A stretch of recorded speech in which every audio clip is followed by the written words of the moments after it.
Welcome back to my channel. दोस्तों आज हम बात करने वाले हैं Flowers in the Attic the original series के थर्ड एपिसोड द मर्डरर के बारे में। लास्ट एपिसोड में मेनली दो वाइटल हादसे हुए, एक तो मैल की मौत एंड दूसरा एलिशा की फॉक्सवर्थ हॉल में रिटर्न। मगर जिसने इस नरक से भागने के लिए इतना कुछ किया वो भला इस घर में वापस क्यों आएगी? मैल्कम तो डर ही गया था कहीं वो अपनी बेटी को वापस मांगने तो नहीं आई है, मगर बात कुछ और थी। वो अपनी बेटी को लेने नहीं बल्कि अपने बेटे को वापस इस घर में भेजने आई है।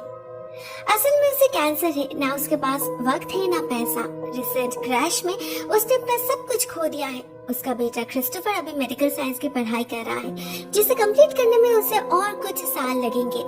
एलिशा के बिना उसका इस दुनिया में और कोई नहीं है, तो वो चाहती है उसके जाने के बाद क्रिस्टोफर इस घर में आके रहे। उसे यकीन है ओलिविया से उसे माँ का प्यार जरूर मिलेगा। मैल्कम राजी तो हो जाता है मगर एक शर्त पर, क्रिस्टोफर को यहाँ पर कुछ भी फ्री में नहीं मिलेगा, काम करके अर्न करना पड़ेगा उसे अपने लिविंग और एजुकेशन के लिए। यही सही एटलीस्ट वो अपने घर में तो रहेगा। एलिशा खुश होकर निकल जाती है और कुछ दिन बाद ही खबर आती है उसकी मौत हो चुकी है। बेचारी अब चैन से सो पाएगी। इधर घर में क्रिस्टोफर के लौटने की तैयारी शुरू हो चुकी थी। नीला अपने हाथों से सजाती है कमरे को और ओलिविया सुपरवाइज करती है। इतने में कोरिन पर से उसके पापा का गुस्सा भी कुछ हद तक कम हो गया था, तो वो जब इस बार शॉपिंग जाने की बात करती है मैल्कम उसे नहीं रोकते, उल्टा ढेर सारे पैसे देते हैं अपने लिए बेस्ट ड्रेस खरीदने के लिए। बेटी को पैम्पर करना तो कोई इनसे सीखे। इन द कॉन्ट्रेरी जोएल के प्रति उनका बर्ताव और भी रूड हो चुका था। वो जैसे उसे सहन ही नहीं कर पाता था। बेचारे जोएल को अपने ही घर में चोरों की तरह छुप छुप कर रहना पड़ता था। वो पियानो तक अपनी मर्जी से प्ले नहीं कर पाता था। उसका इकलौता एस्केप था हैरी, जिसके साथ रहकर उसे खुशी मिलती थी। लेकिन उसे पता था इस फॉरबिडन रिलेशनशिप को इस घर में कोई एक्सेप्ट नहीं करेगा, मगर उसे ये पता नहीं था कि उसके अलावा भी कोई और है जो इसके जाल में फंसने वाला है। कौन, वो हमें आगे पता चलेगा। हम कोरिन को देखते हैं एक दुकान पर अपने लिए बेस्ट ड्रेस ढूंढते हुए, मगर उसे कुछ भी पसंद नहीं आ रहा था। उसे दुकान पर उसकी मुलाकात होती है एक अजनबी से, एक बहुत ही हैंडसम जेंटलमैन जिसे देखकर पहली नजर में ही कोरिन उसकी दीवानी हो जाती है। वो लड़का भी कोरिन को इक्वली चेकआउट कर रहा था। दोनों में ना ज्यादा बातचीत होती है ना जान पहचान, लेकिन दोनों के मन में ही लड्डू फूटने लगे थे। मगर बस उतना ही। इसके बाद वो बंदा अपने रास्ते निकल जाता है और कोरिन अपने रास्ते, मगर वो उसे अपने दिमाग से निकाल नहीं पाती।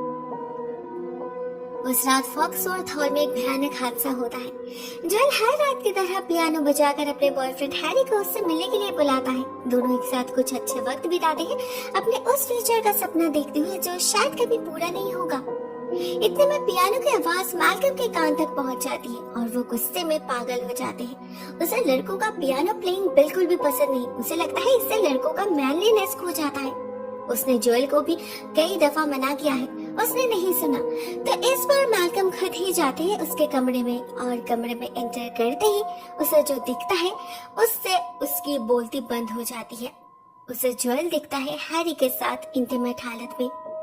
मैल्कम उसका सारा दोष ओलिविया पर डालता है, उसके परवरिश पर। उसका बेटा है, उसी की तरह बनेगा ना, वीक एंड अनमैनली। मगर उसे पता था इसे कैसे क्योर करना है। वो उसी वक्त पुलिस बुलाकर हैरी को अरेस्ट करवा देते हैं। उस पर आरोप लगाते हैं उसने उनके घर से कॉस्टली रिस्ट वॉच चोरी किया है, जबकि उसे वो घड़ी जोएल ने गिफ्ट किया था। नैला बहुत रिक्वेस्ट करती है उसे छोड़ देने के लिए, मगर मैल्कम नहीं मानते। ओलिविया भी कुछ नहीं कहती। उसे डर था अगर सच्चाई बाहर आ गई तो उसके बेटे, उसके परिवार का नाम खराब हो सकता है। इस हादसे से फिर से एक बार ओलिविया और नैला की दोस्ती टूट जाती है। वो समझ जाती है रिच लोगों को अपने मतलब के सिवा और कुछ दिखाई नहीं देता। लेकिन हैरी को सबसे ज्यादा दुख होता है जोएल को चुप रहते देख, जबकि उसे पता था ये वाइट लोग जेल में उसके साथ क्या करने वाले हैं। वो मर भी सकता है। जोएल अपने पिता के सामने तो कुछ नहीं कह पाता, लेकिन वो खुद को माफ भी नहीं कर पाता।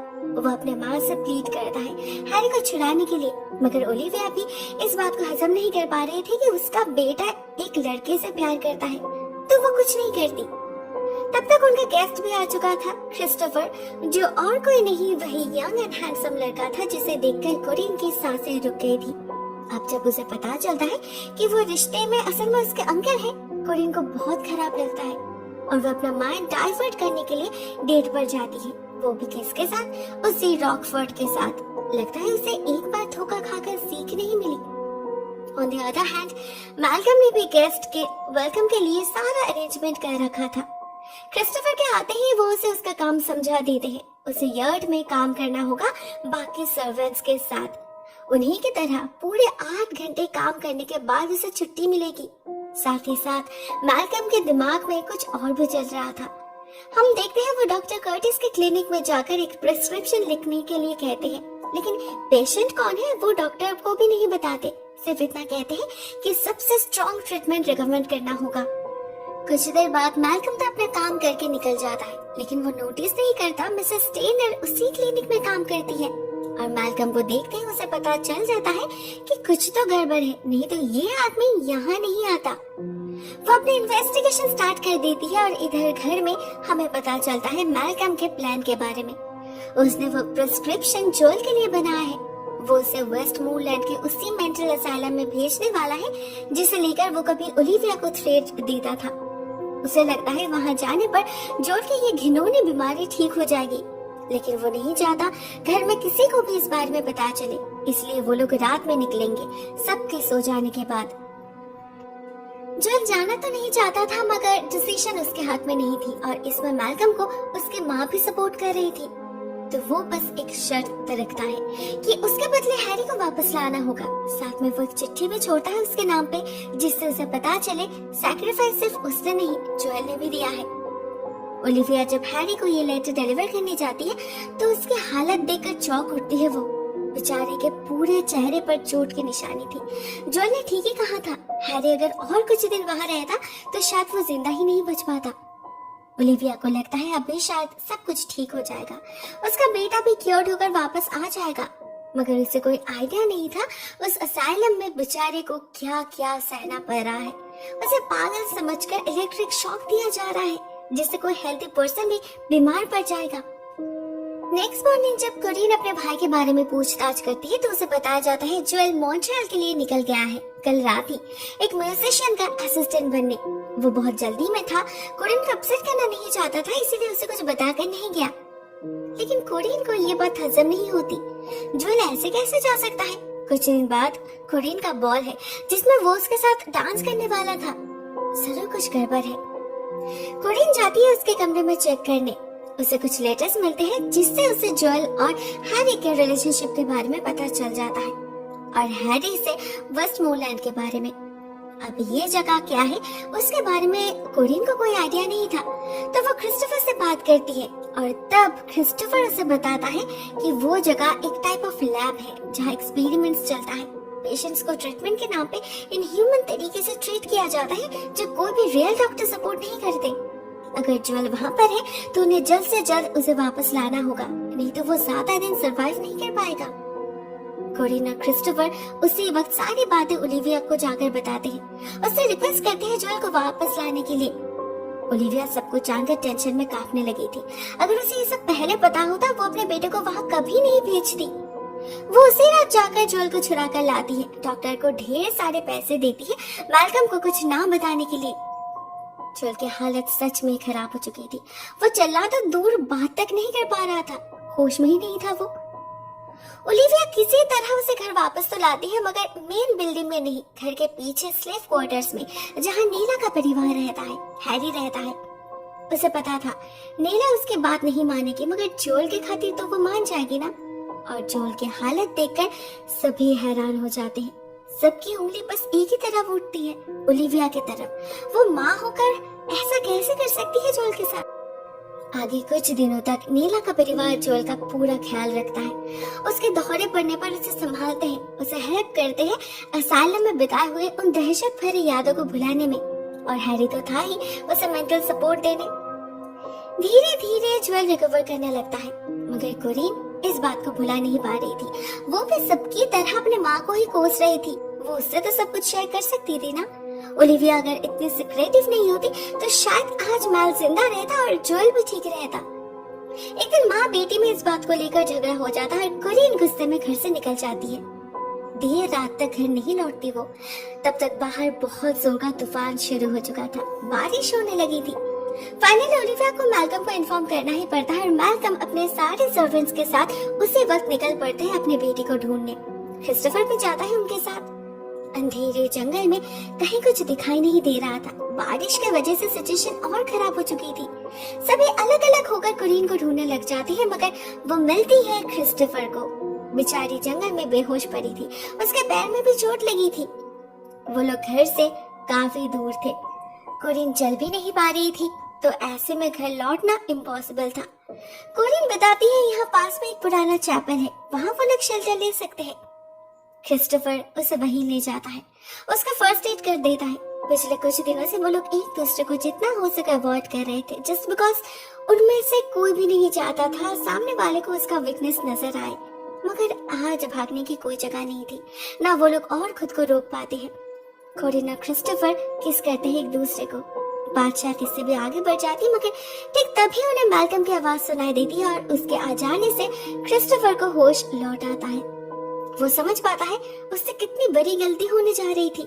वो अपने नीस के साथ इंटीमेट होने जा रहा था, मगर कुरीन के अंदर इतनी मॉडलिटी नहीं थी। वो घर के अंदर आने के बाद भी उसे इंसिस्ट करती है, जो कुछ भी हुआ उसे कंटिन्यू करने के लिए कहती है। वो उसका हाफ अंकल है, उनके बीच डायरेक्ट कोई कनेक्शन तो नहीं है ना, तो इसमें गलत क्या है? मगर क्रिस्टोफर उसे स्ट्रेट अवे मना कर दे रहा है, वो ऐसा नहीं कर सकता। कोरिन इस बात को एक्सेप्ट नहीं कर पाती। वो अगले दिन से ये बहाना ढूंढने लगती है कैसे क्रिस्टोफर को जेलस किया जा सके। इसमें उसका पहला वेपन था रॉकफोर्ड। नेक्स्ट डे जब सभी डिस्कस करने बैठते हैं कि वो अपने बॉल में किसके साथ डांस करेगी, ओलिविया क्रिस्टोफर का नाम सजेस्ट करती है, मगर कोरिन उसके जवाब देने से पहले अपना डिसीजन बता देती है कि उसने रॉकफोर्ड को सिलेक्ट कर लिया है। कोरिन ने अभी तक उससे कांटेक्ट रखा है सुनकर ओलिविया तो चौंक जाती है।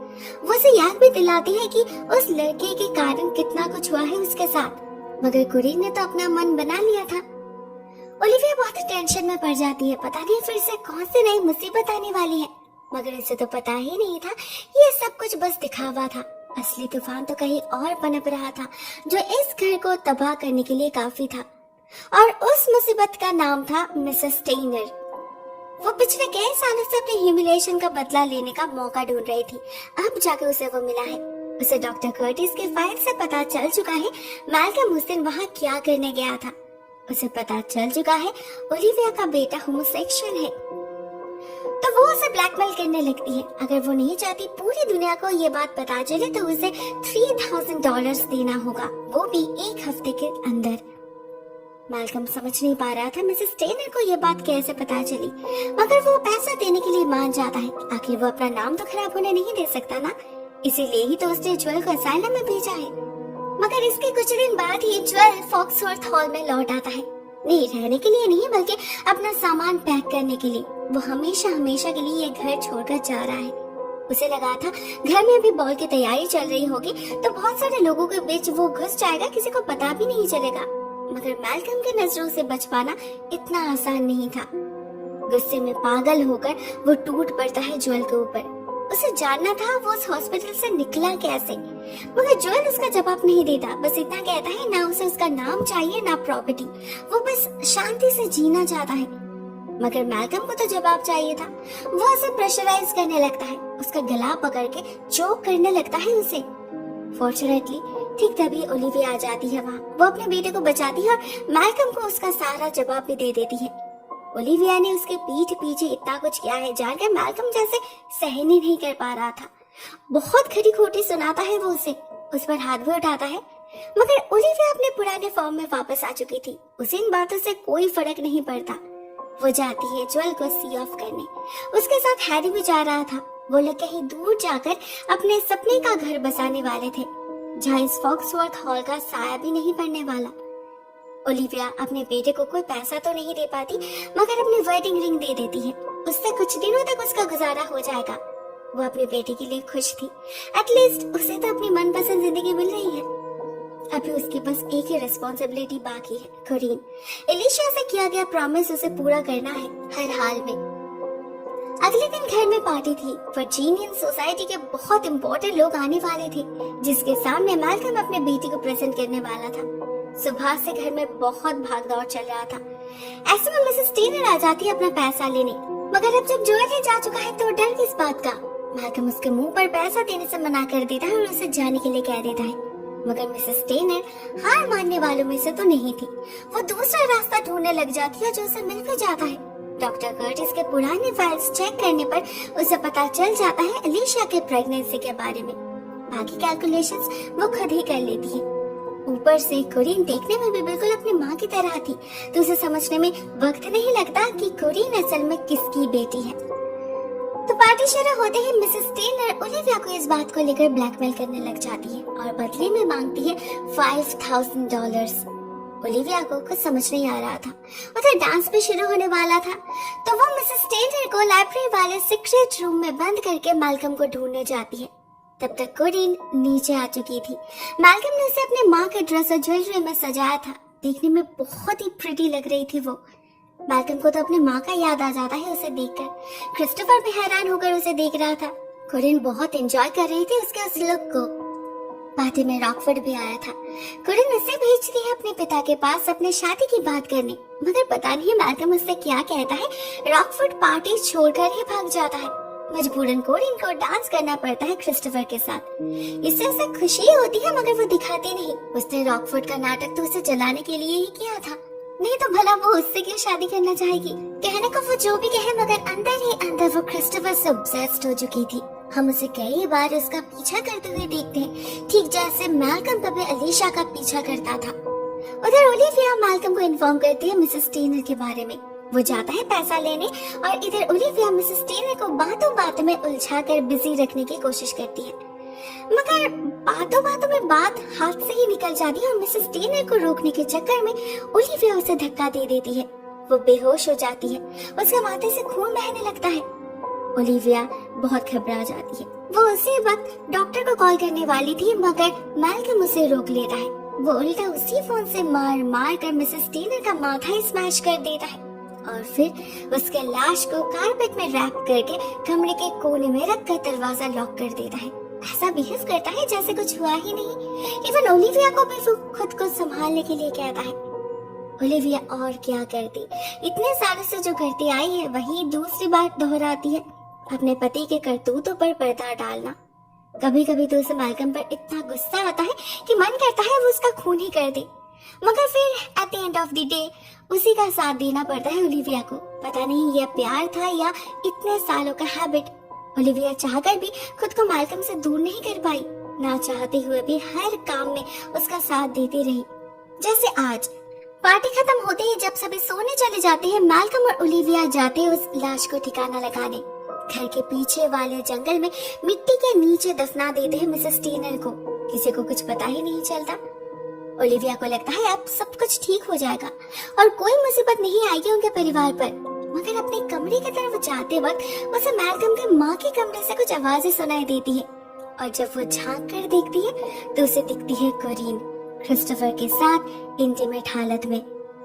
आखिरकार उसने अपना असली रूप दिखाई दिया और रोक नहीं पाई खुद को। आखिर बेटी तो वो मैल्कम की ही है ना। दोस्तों ये एपिसोड यहीं पर एंड हो जाती है। आई होप आपको कहानी पसंद आ रही होगी। तो मिलते हैं नेक्स्ट एंड फाइनल एपिसोड में, तब तक के लिए टेक केयर।